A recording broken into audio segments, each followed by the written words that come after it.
welcome to the Good Fight Sports Podcast, your home for local sports here in the 574.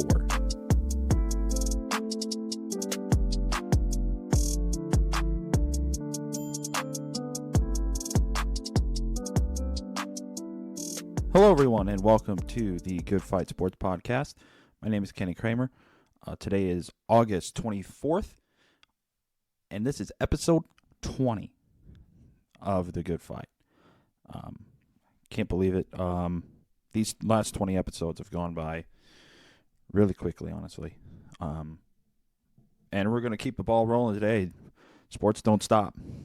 So, breaking news here. It is official. We have a name for the new conference that is being created. If you haven't heard, forgotten, or whatever, LaVille, Jimtown, Knox, John Glenn, and Tippy Valley, I believe I got all of them, are starting a new conference starting the 2024-2025 school year. So after this year, they are starting a new conference so after this upcoming school year, which will be it starts 2024-2025, starting a new conference, and that conference had yet to have been named. Obviously, they were figuring out, what conference name they wanted. There was a lot of rumors of what it could be. A lot of Hoosier Cornfield Conference, just weird names like that, to really think that this was a farm school conference, which there are a few schools that are like that, but we're not all like that. But the new name of not new name, but the name of the conference will be the Northern State Conference. You heard it right. It is making a comeback. Its fourth appearance. It's coming back. So a little history of the Northern State. I won't go into all of the teams that have been a part of it. Just the when it was, the dates and all that stuff. So the conference was founded in 1954, and then abruptly ended in 1956. So quick 2 years, it was there and it was gone. It was like, hi, how you doing? But I gotta leave. And then it's restarted back in 1958. Then 4 years later, ended again in 1962. Then we have a 4-year hiatus. Then it's back in 1966 until ending in 2014 when Culver and I believe it was Triton both decided to leave the Hoosier North, but also took with them LaVille and Knox. Yeah, those four schools left, forcing the four other schools, I would say the bigger schools at the time, that would be Bremen, Jimtown, Glenn, and New Prairie, to go to the Northern Indiana Conference, the NIC. Now we're back to Glenn, Bremen, and Jimtown want out of the NIC. They have been voted out after the end of this school year. They will be joining LaVille and Knox in the Northern State Conference yet again. So 5 of the original 8 members are back in the Northern State Conference. It's not surprising, the name. I figured it was going to be the NSC. I also heard rumors that some of the athletic directors wanted to keep the Northern State Conference in the history books, if you will. They didn't want to re-resurrect the name. They wanted to start their a new conference fresh, not having the kind of the history with the NFC. They wanted to start their own history and all that stuff. But that's not the case. Northern State Conference is back. I'm excited. You guys should get excited too. The Northern State Conference, the next school year looks to be like a very competitive conference. I don't see any school that really can give LaVille fits in most sports. Football, there are some schools that could, Tippy Valley and Jimtown. But other than those two schools, I mean, LaVille already plays 3 of those schools. And they win. I mean, LaVille plays Glenn, Knox, and Bremen, and they win those games. So I don't see any school that really can give LaVille fits.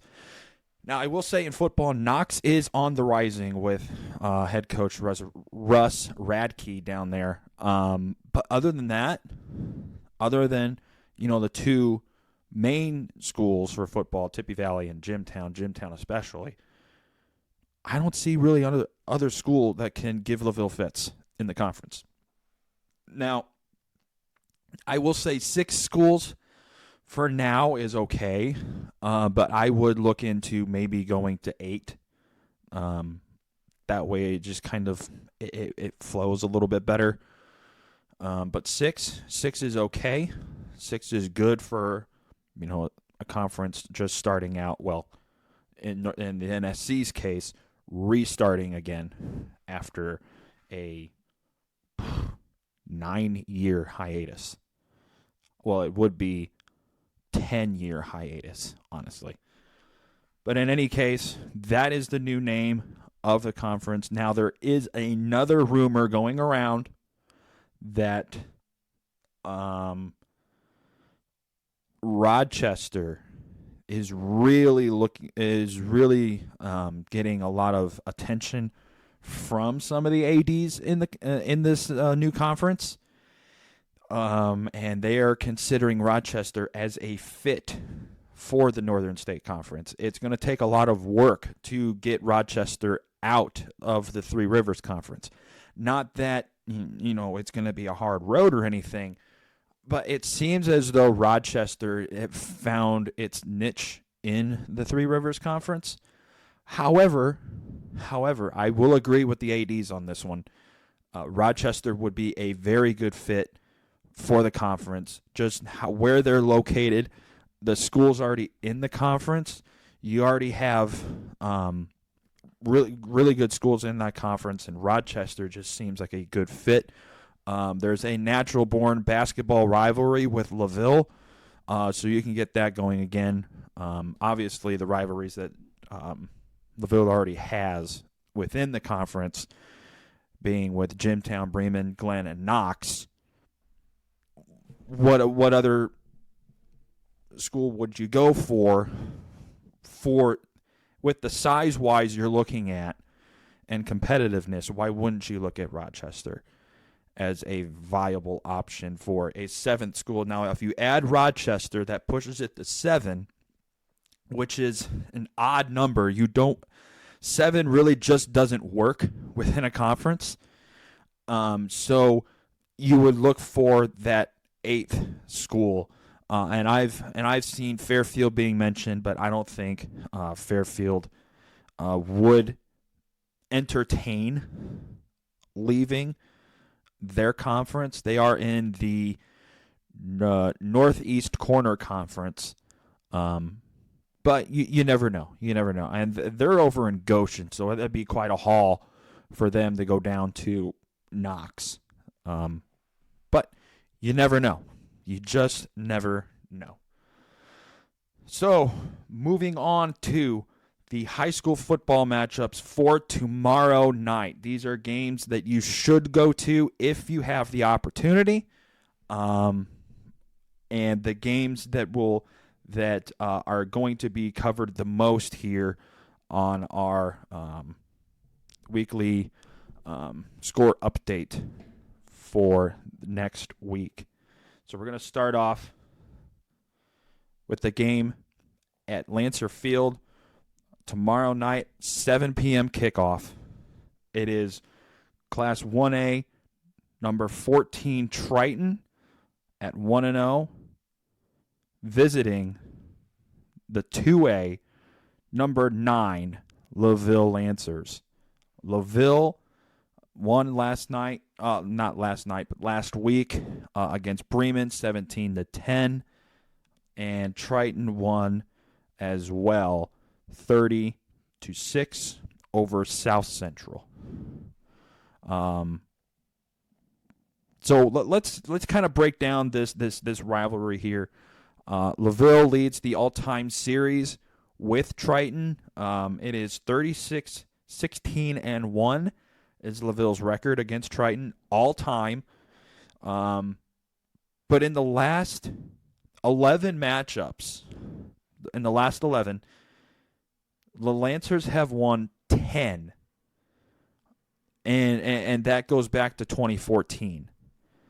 And since 2014 as well, the Lancers have outscored Triton 353-75. And if you're wondering, well, okay, what's the average points per game then? Well, I have that for you.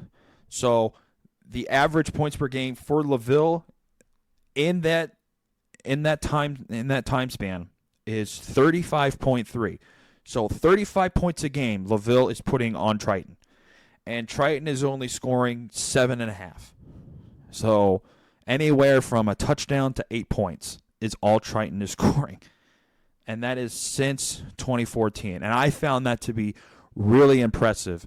That just shows LaVille's dominance against a school like Triton. But let's pump the brakes here a little bit. Triton, as much as I don't want to say, they're on the rise in 1A and in football especially.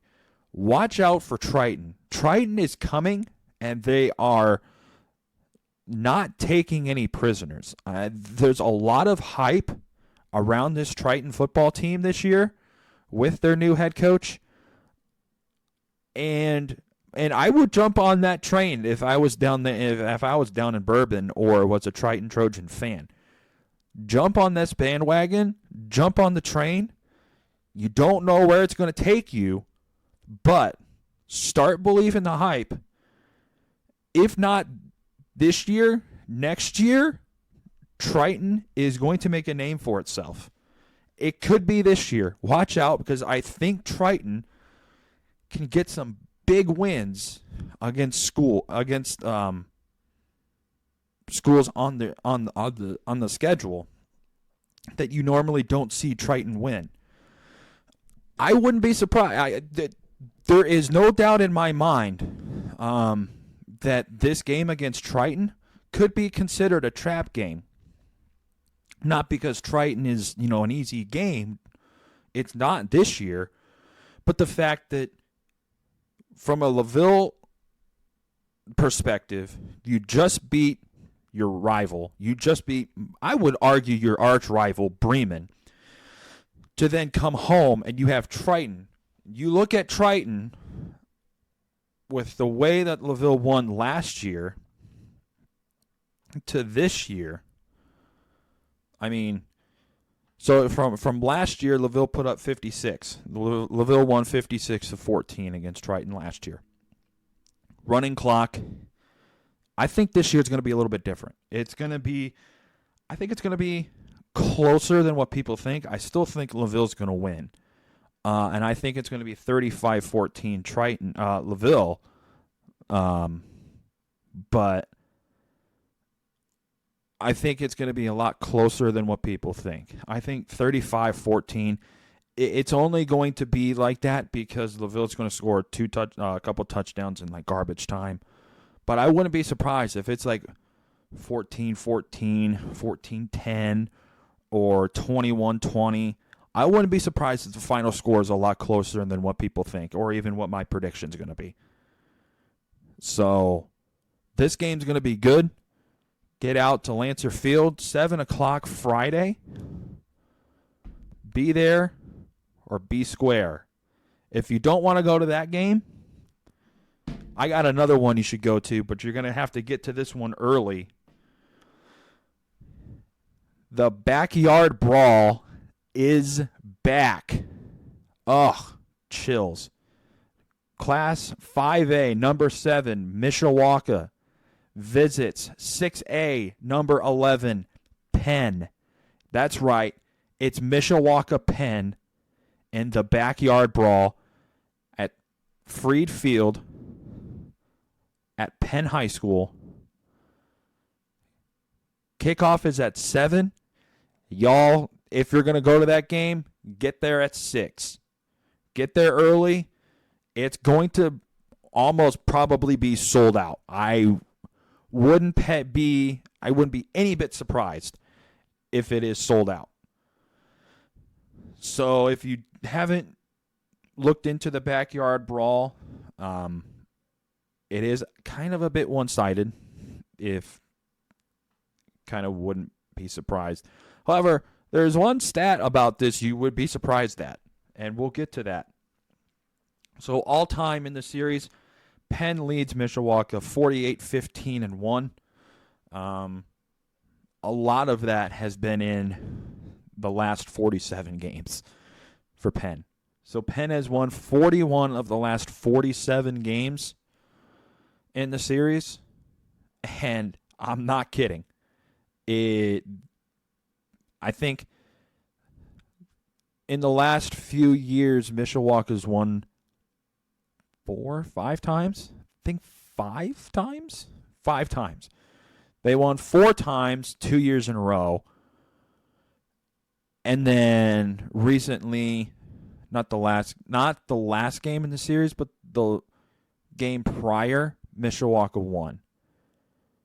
And I believe that was 2016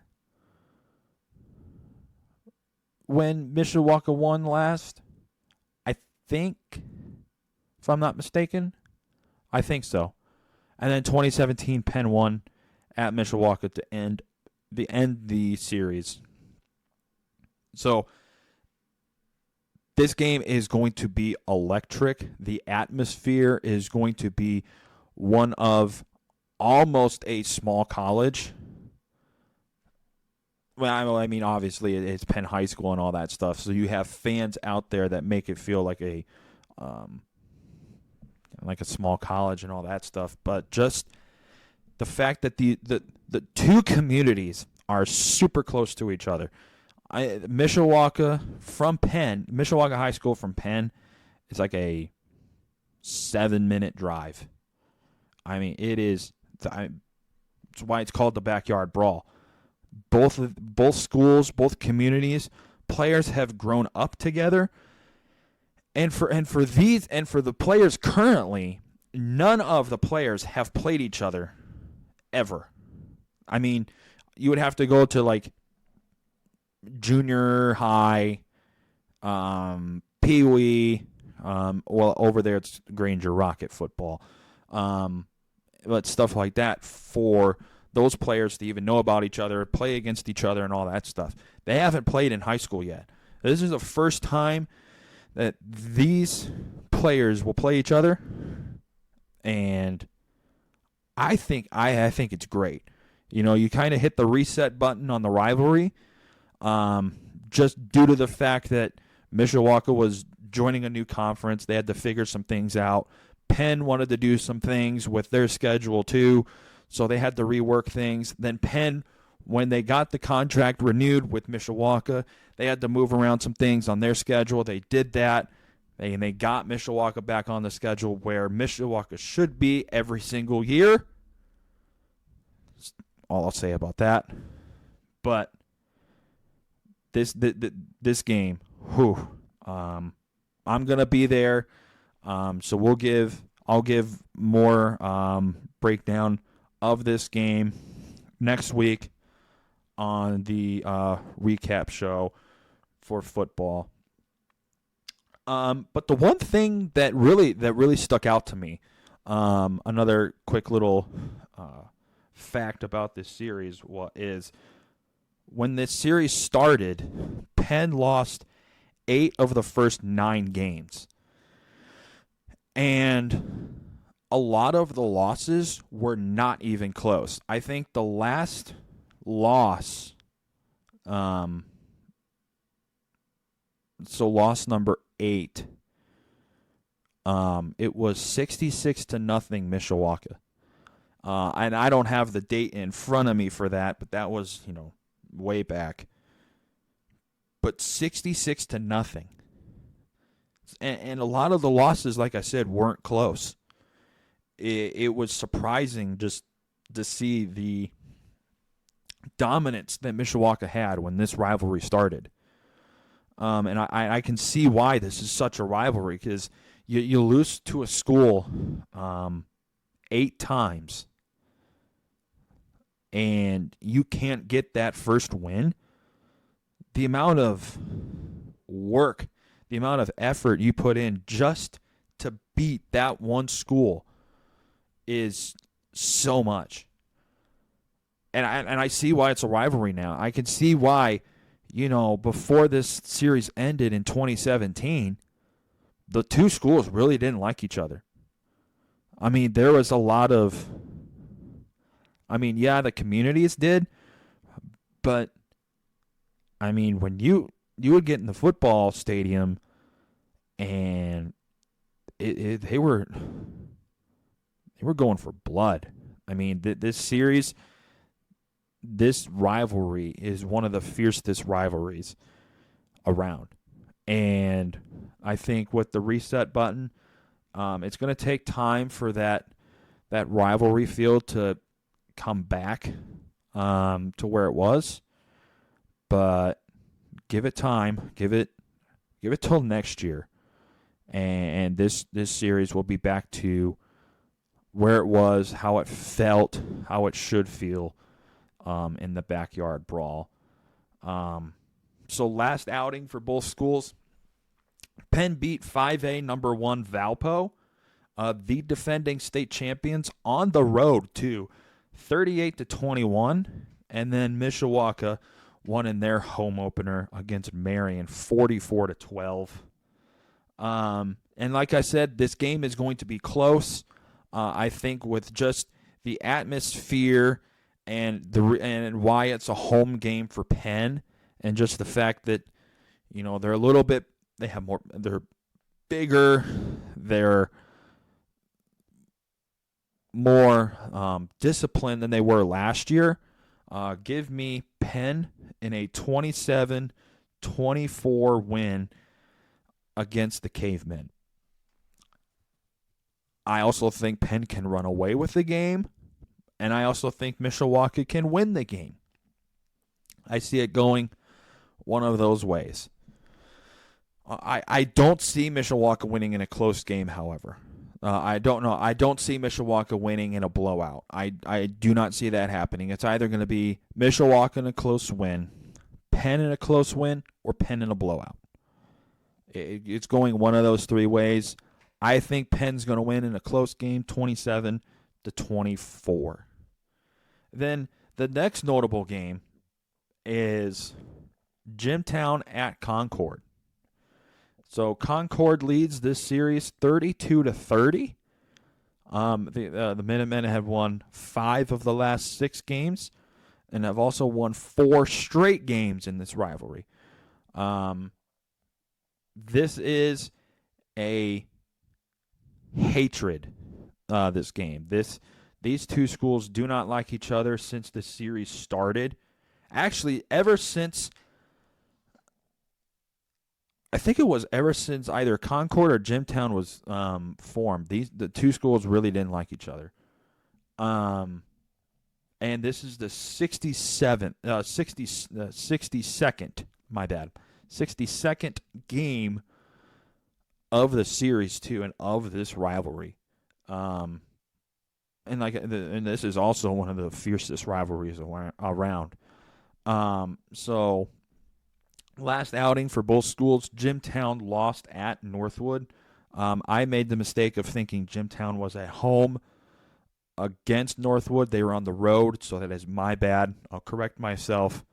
The Jimmies lost to Northwood 42-22, and then Concord got a really big win at Rice Field against Class A number 16 Elkhart, 16-6.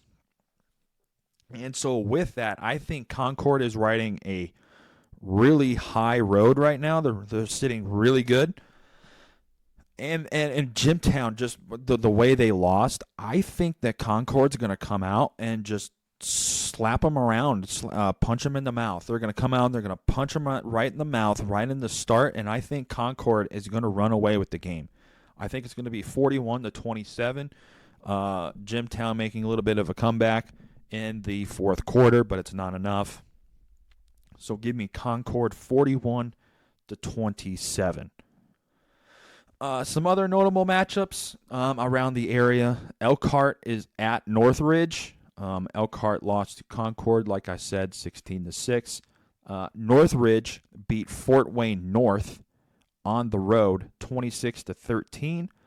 And I'm going to take Northridge in that one, 20-17.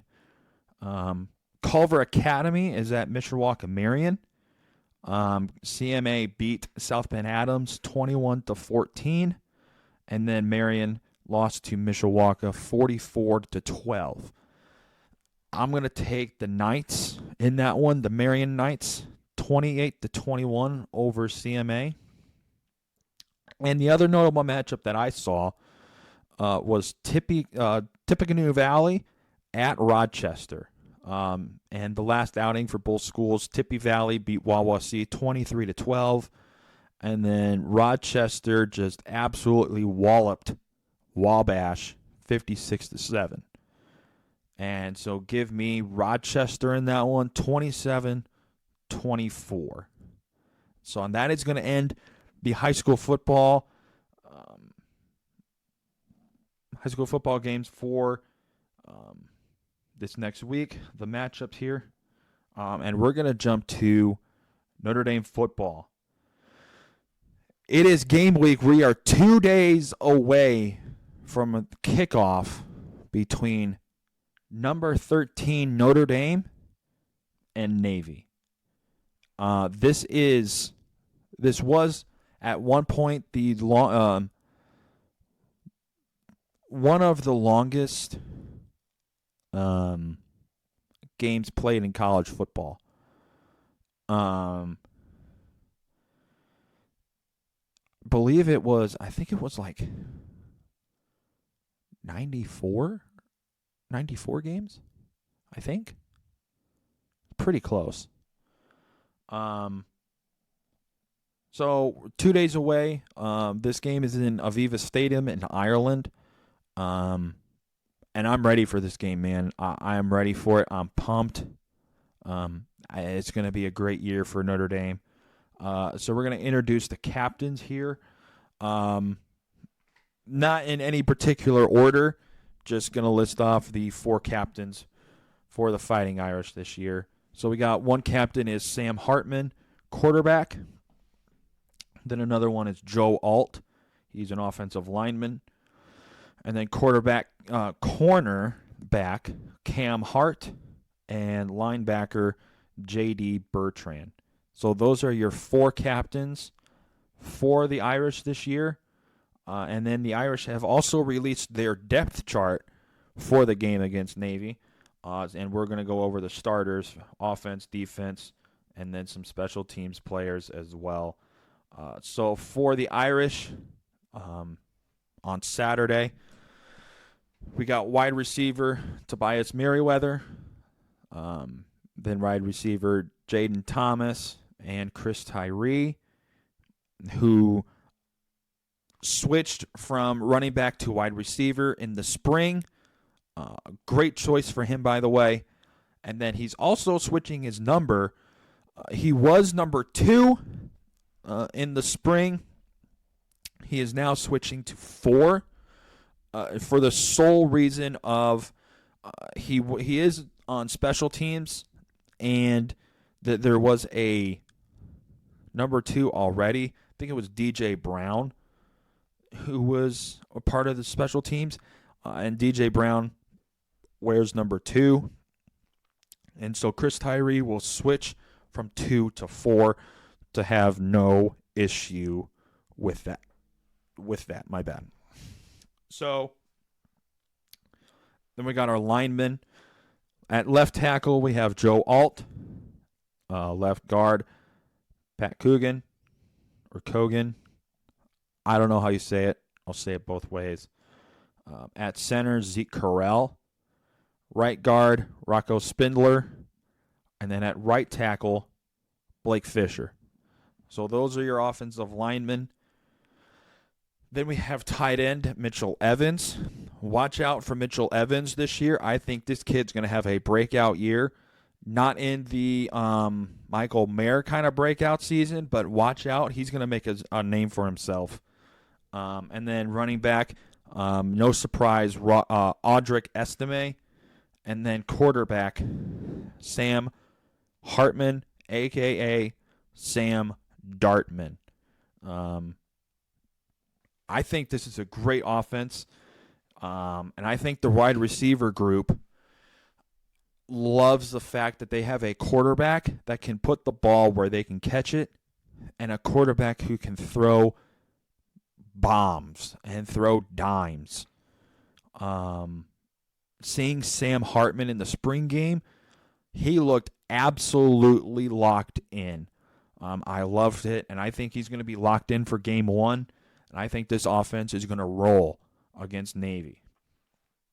Defensively now for the Irish, there are some freshmen that made the starting list against some players who are returning, which just shows the amount of work that the freshmen are putting in. Players that have just came in and are like, you know what, I'm going to work my butt off, and the results are paying off. They're starting, or they've moved out, or they've moved into that second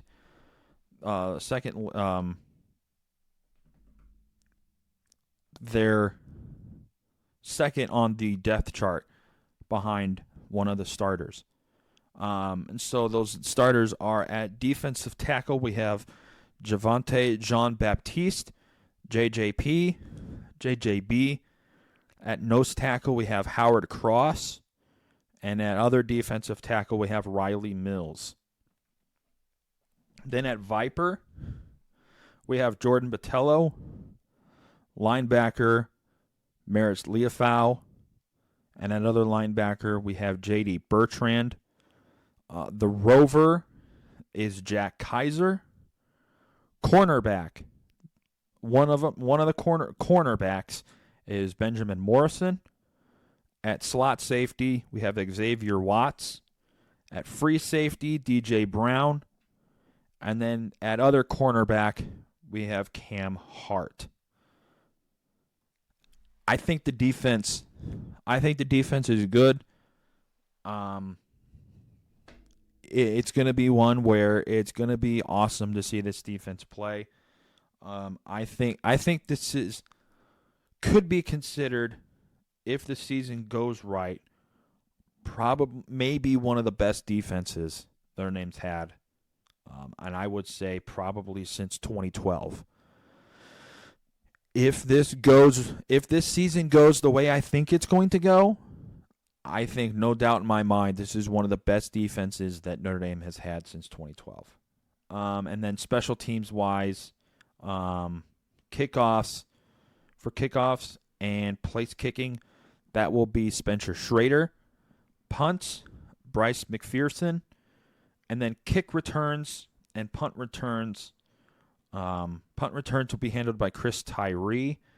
And then kickoff returns will be handled by both Chris Tyree and Devion Ford. So those are your guys for special teams. Some quick keys to the game for the Irish, both offense and defensive wise. So offensively, the Irish, I'll say but the Irish need to establish the running game early, and they cannot back away from the run. If you get Navy on the run, keep them on the run. Do not mix it up if you don't have to. It's like the old saying, if it's not broke, don't fix it. control the line of scrimmage. That offensive line needs to be blocking. If they call for a pass, they need to pass block. If they call for a run blocking. It is going to be key. Those Navy defensive linemen are going to be one of the toughest Notre Dame has faced and will face all year. Not because of how good they are, but because of how disciplined they are. They are not going to stop until that clock hits all zeros in the fourth quarter. There is no giving up in Navy. They are going to come at you. It's not going to be the way, Ohio State comes at you, but it's going to be different. It's going to be a lot more disciplined. Players know what they're supposed to do when they go out and execute it. So you've got to control that line of scrimmage. Can't let Navy get back and get hits on Sam Hartman or loss of yards. Need to keep everything going forward. And then keep that Navy offense on the sideline. Not because it's so dominant, but just because of the fact that there could be 10 minutes left, say in the second quarter. If that Navy offense gets on the field, Notre Dame is not probably going to see that ball again. Navy will eat clock, and they will take their time. Again, Navy is disciplined. They know what they're doing. They know their identity, and they don't back away from it. So Notre Dame needs to keep that Navy offense on the sideline. Don't let them get out there. And when they do, we'll get into that defensively. And then one of the big ones, no-brainer, no turnovers. Don't turn the ball over. Don't give that Navy offense any opportunities. Don't give away the game like Notre Dame did in last year's game, where Notre Dame came out hot in the first half, and then in the second half, Navy outscored the Irish 19-0. So you can't give this Navy offense any opportunities. And then score in the red zone. Don't settle for 3 points. Get 6. Field goals are good and all, but when you're inside the red zone, you got to get it in to the end zone. And then one of the other ones, score early and score often. If Notre Dame can score early on this on the Navy defense, that sends a message to not only Navy, but to Notre Dame that says, we are not going to back down to you. We are going to come at you and come at you all game long. And then defensively for the Irish, you got to be disciplined. Players know what they've worked on throughout practice.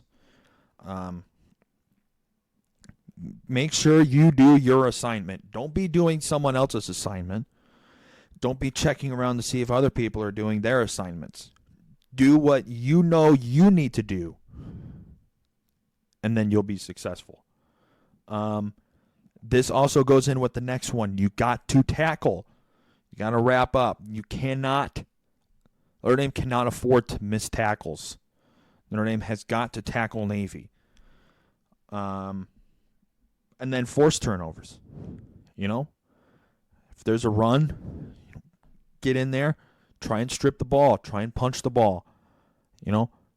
Get that ball back so that way the Notre Dame offense can do their thing to get going. And then also Notre Dame's defense has to dominate the line of scrimmage. Don't let Navy control the game. Control the game from a defensive standpoint and force Navy into doing things they're not comfortable doing.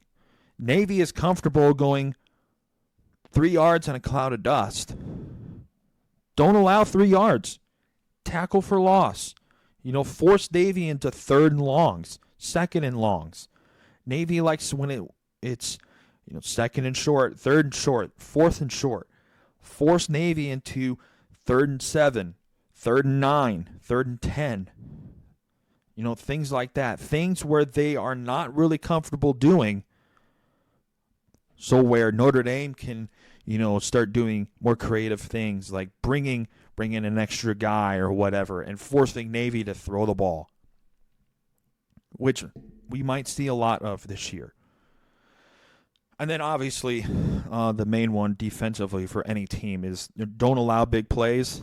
Keep everything in front of you. If you do allow that big play, don't allow it to go behind you. Make sure you keep everything in front of you. So if Navy starts to move the ball, it's kind of a bend but don't break kind of a thing. But, don't allow big plays. If you allow big plays to Navy, they get hyped and they get confidence. And that was one thing that happened in last year's game against Navy was Navy did some big plays. They got confidence. They kept the game close. Sooner you get more confidence going, and the results speak for themselves. Notre Dame barely holds on to beat Navy last year when it looked like Notre Dame was going to run away with the game last year. So my prediction for this game, and the first game of the season for the Irish, I have Notre Dame beating Navy 38-10. But I think it's going to be a lot closer than what the scoreboard says, only because it is the first game of the season. But it's also Navy. So I think Navy is going to try and keep it close. They're going to do a fairly good job, but Notre Dame's going to pull away just because they're bigger and better. And that's not coming from a Notre Dame fan, but that's also coming from a person who's being pretty honest here. Notre Dame is bigger and they are better than Navy. But we will see what happens this upcoming Saturday at Aviva Stadium. Well, I'm not going to be there. I'm going to be watching on TV. I wish I was there, but that's neither here nor there. All right, so that's going to do it here for episode 20. Have a good day.